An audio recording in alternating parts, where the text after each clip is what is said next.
The moment Leicester has waited for all week since being crowned champions on Monday night. Thousands inside, and as you can see, hundreds outside the King Power Stadium as well. Just feeling the noise, this atmosphere has been generated from very early today, and on it goes. And what an extraordinary way for the Premier League. There we were, doubting how much they'd have left in their legs. No, I mean, listen, you'd have enjoyed themselves, and rightly so. Whenever you win a trophy, you enjoy it, and they've had a few days on the pop, on the air, whatever they've done, and good luck to them, deservedly so, and enjoy the moment when it comes. And here are the owners who are taking in every moment. They couldn't be any more popular. They made their money in duty-free in Thailand. They came here and saw Leicester move from the third tier to now top of the Barclays Premier League. And to talk us through these wonderful moments that will live long in Leicester memories, Alan Smith and Martin Tyler. Thanks, David. Yeah, Vichai Srivadana Prabha. Ayawak Srivadana Prabha. It has been very coordinated. They've understood, with perhaps not the depth of knowledge of football, let alone English football, that they have captured the mood here, and they've lifted the club as they are lifting the supporters with their appearance, and absolutely right to be out there as part of this presentation. You do hope that they appreciate the enormity of this achievement, that they don't think it's an everyday occurrence in these parts. Well, if you're my age, you'll recognise him straight away. Alan Birchinall, an excellent player in the late 60s, 1970s, including a spell here with Leicester, and he's adopted Leicester, and they've adopted him. He is Mr. Leicester City, really. Well, he's been here that long. He was at the club when I was here. He's just a part of the furniture. He is a proper Leicester legend. With him, Richard Scudamore, the executive chairman, of course, of the Premier League. Kevin Wall, the chairman of corporate banking at Barclays. And Steve Worthy, a competition winner through Barclays, a season ticket holder here, who will hand over the trophy when we've been through the medal presentations.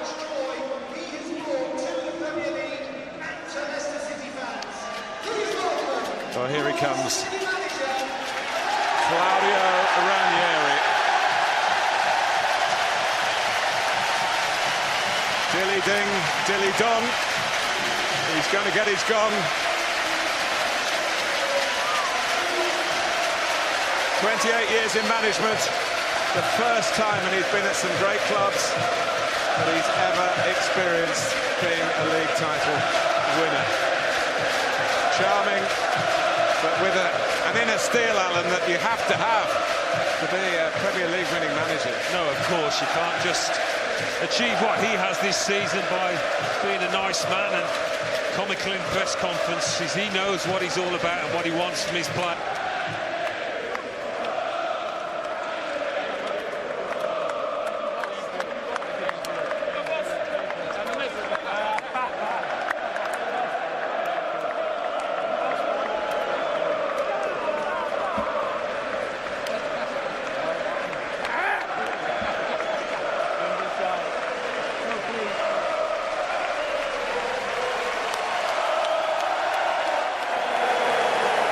What a moment this is for an Italian who tried to conquer the Premier League previously, and on his return never thought he'd be in this position again, joining Leicester City.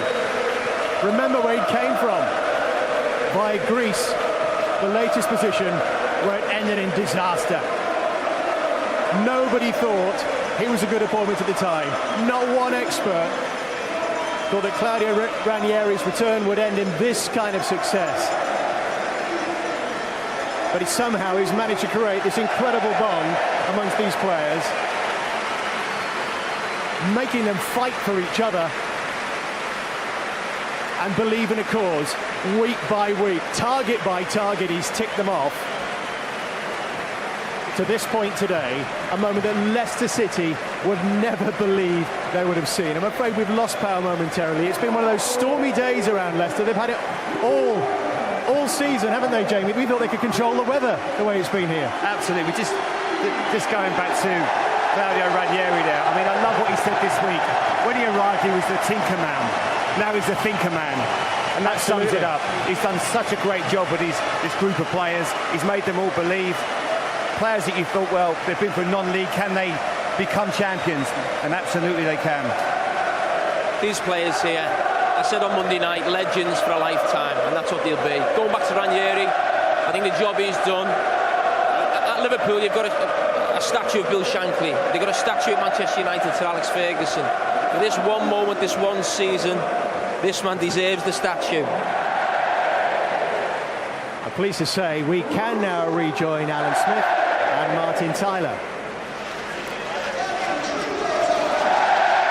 The players making their way forward one by one. Can he drink water? Of course, watch these presentations with Manchester United. Robert Huth, who's won it twice before with Chelsea as a young player, but never as a regular. Jamie Vardy, who has been at the forefront of this extraordinary chapter in Premier League football history. Andy King's had a very good day today. Mark Albrighton been involved in almost every match. And waiting at the background is Captain Morgan. Conte, N'Golo Conte, what a player, Alan. What a player. But in 50 years' time, I think supporters, Leicester and football supporters, will be able to name this team from Kasper Schmeichel to Jamie Vardy. They will go down in football folklore, there's no doubt about that. Well, from Premier League also-rans last season, survivors just about. There's no exaggeration to say that they've got football immortality.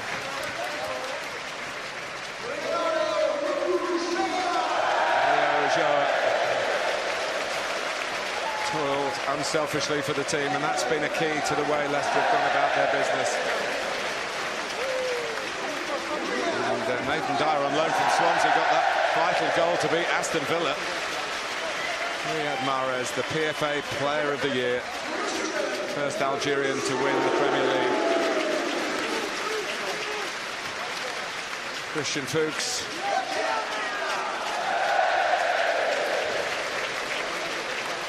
Jürgen Inler has hardly had a look in, but qualified for a medal, a really established player for Switzerland and played in Serie A.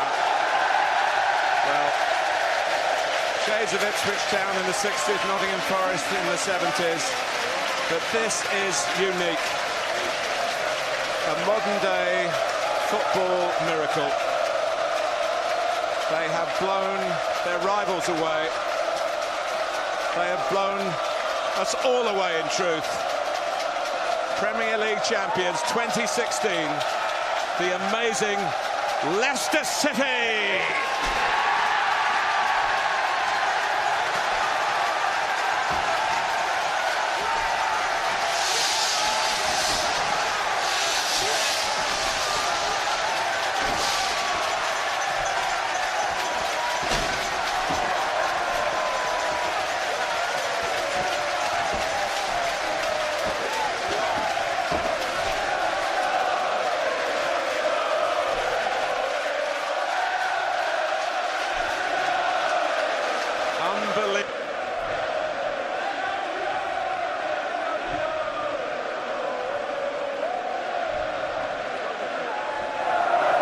The moment that Leicester has been waiting for. Finally they get their hands on the trophy. The first new winners of the English top division since Nottingham Forest back in 1978.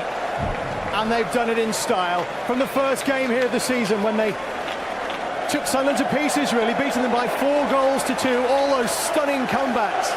And then people started to believe. From January, they've led the way by themselves. Since November, they've been behind in matches for just 60 minutes, and every time it seemed like the pressure was on and Leicester City were about to stumble, they found another way, found another gear to be here today. Their crowning glory, Jamie Carragher. I think the greatest achievement in a one-off season. I know this week Nottingham Forest have been arguing that, but I think in this day and age, teams like Leicester, mid-table teams sometimes fighting relegation, are not meant to have these moments. This is what makes it fantastic. This now gives hope to every player, team out there, up and down the league. The impossible is possible. A footballing miracle, Jamie? I'd say so. You look at a team last year that nearly went down to now standing 20 yards away of us with a Premier League title in their hands. It's the stuff of dreams. They have been magnificent, and I emphasise the word team because they have been as one all season. Don't matter who stepped in, that player has been magnificent, from Schmeichel to Vardy. Every single one of them has been immense. They've got a great captain, a great leader. Because as Jamie said, this isn't meant to happen. It's meant to happen at Man City or United where they spend vast amounts of money. This is little Leicester. And it's beautiful, and I'm so pleased, and I'm honoured actually to be here today to witness this. And you see the collective spirit even here. Players who might not have played a full part being whirled on by their teammates, Jamie. Well, you see the impact of King today in midfield. You see Schlupp the last couple of weeks come into the side when Vardy's been out. And that's what it has been. That team, Wes Morgan there, being a colossus at the back. And every one of these players has their own story of how they've got here. None of them has had it on a plate. They've been released by clubs, they've been on loan, some of them have been on the bench, even at Leicester, and they've come back and done some, and they're the main man, Ranieri. I'm so pleased for him. The criticism he took when he took the job, it was a big surprise for everyone. But the thing with him now, with lots more games coming next season, will he become the Tinkerman again? Maybe he might have to. It shows that nice guys can win, Jamie. Absolutely. He's done it in a really nice style. He's not tried to bully. He's not tried to play mind games. He's just worked with his team week in, week out. He's well-drilled, organised, disciplined, and it just feels good. It's a feel-good factor about what Leicester have done. And as I said, it's such a beautiful thing for football to have, because there are so many times where we look and think they don't really deserve it. This Leicester team deserve everything they get, and they're an example to every young footballer out there that if you work hard enough, you can be successful, you can get to the top in this game. The backroom staff as well, which of course he kept. Not all managers do that. Apparently it was a condition of doing that. Craig Shakespeare, Steve Walsh.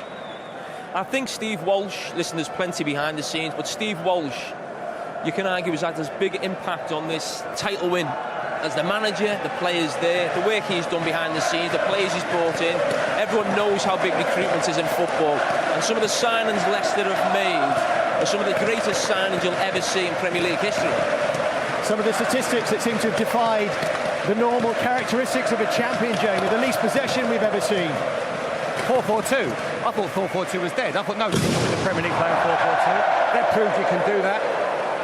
But it shows if you're well organised, if you're happy to play without possession, and you've got players like Mahrez and Vardy, Danny Drinkwater who didn't play today, Mark Albrighton in wide areas.